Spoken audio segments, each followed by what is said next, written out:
आप सभी का स्वागत है इन्फिनिटी सक्सेस क्लासेस के इस यूट्यूब चैनल पर। आज हम लोग इतिहास का एक मॉडल से डिस्कस करेंगे, जिससे कि हम लोग सीख लेंगे कि हमारी तैयारी कितनी हुई है और हमें कितनी तैयारी करने की ज़रूरत है।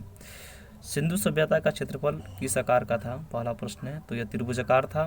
कश्मीर के मंदा से लेकर फिर यहाँ महाराष्ट्र के दैमाबाद तक, फिर यूपी के आलमगीरपुर से लेकर पाकिस्तान के सुतका गेंडोर तक की जो सभ्यता फैली थी, यह पूर्ण रूप से नहीं लेकिन हाँ त्रिभुजाकार थी।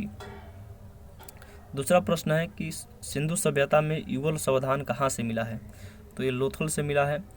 और आपको बता दें कि युगल सावधान का अर्थ होता है कि एक साथ स्त्री और पुरुष को दफनाने का प्रमाण, जिससे हमें यह सीख मिलता है कि उस समय भी हमारे भारत में सती प्रथा जैसी प्रथाएं थी। तीसरा प्रश्न है कि सिंधु सभ्यता में विशाल स्नानागार कहाँ से मिले हैं। तो यह मोहनजोदड़ो से मिले हैं। अब सब जानते हैं कि हड़प्पा से जो है वो हमें मातृ देवी की मूर्ति मिली है, आर्य कब्रिस्तान मिला है और स्वास्तिक का चिन्ह मिला है। कालीबंगा से जुते हुए खेत मिले हैं और लोथल से हमें क्या मिले हैं, तो फिर युगल सावधान मिले हैं और सुव्यवस्थित नालियाँ जो थी यहाँ से हमें मिली है। चौथा प्रश्न है कि सिंधु सभ्यता की जुड़वा राजधानी किसे कहते हैं। तो यह जो है मोहनजोदड़ो और हड़प्पा को हम लोग सिंधु सभ्यता की जुड़वा राजधानी कहते हैं। पांचवा प्रश्न है कि मोहनजोदड़ो की खोज 1922 ईस्वी में किसने किया था।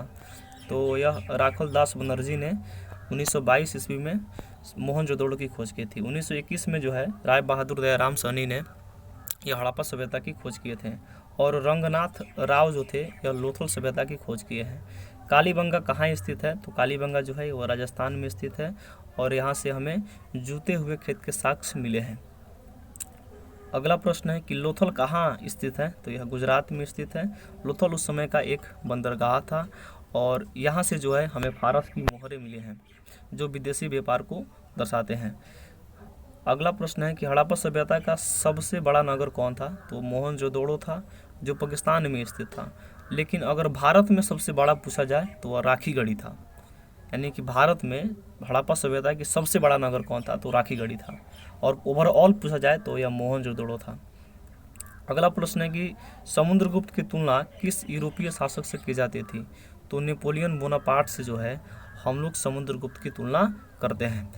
दूसरे शब्दों में यह भी पूछा जा सकता है कि भारत का नेपोलियन किसे कहते हैं। तो समुद्रगुप्त को कहते हैं। पाटलिपुत्र नगर की स्थापना किसने की थी। तो उदयन यानी कि उदयन ने पाटलिपुत्र नगर की स्थापना की थी। आप सभी जानते हैं कि हर्यक वंश के संस्थापक थे बिंबिसार और बिंबिसार का बेटा थे अजातशत्रु और अजातशत्रु के बेटा थे उदयन। अजातशत्रु ने अपने पिता बिंबिसार को मारे और फिर उदयन ने अपने पिता अजातशत्रु को मारे। अगला प्रश्न है कि इंडिका का लेखक कौन था। तो मेगास्थनीज जो थे वह इंडिका के लेखक थे और आप जानते हैं कि कार्नेलिया के साथ मेगास्थनीज चंद्रगुप्त मौर्य के दरबार में आए थे। मौर्य वंश के प्रथम शासक कौन था। तो चंद्रगुप्त मौर्य थे।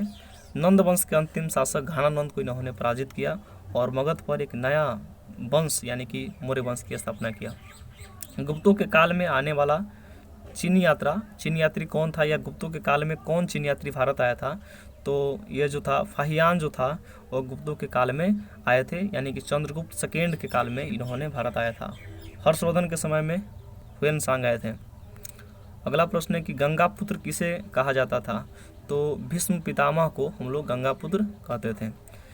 अगला प्रश्न है कि दुर्योधन के माँ का नाम क्या था। तो गांधारी था और इनके पिता का नाम जो था वो धृतराष्ट्र था। गांधारी अपने आंखों पर काली पट्टी बांधी रहती थी क्योंकि उनका पति नहीं देख सकता था, तो वह भी नहीं देखने की प्रण ली थी।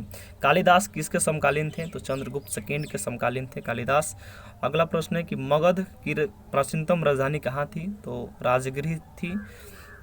अगला क्वेश्चन है कि इलाहाबाद प्रशस्ति के लेखक कौन है। तो हरिसेन जो है इलाहाबाद प्रशस्ति के लेखक है और इलाहाबाद प्रशस्ति जो है यह एक अभिलेख है जिसमें समुद्रगुप्त की विजय अभियान की चर्चा की गई है।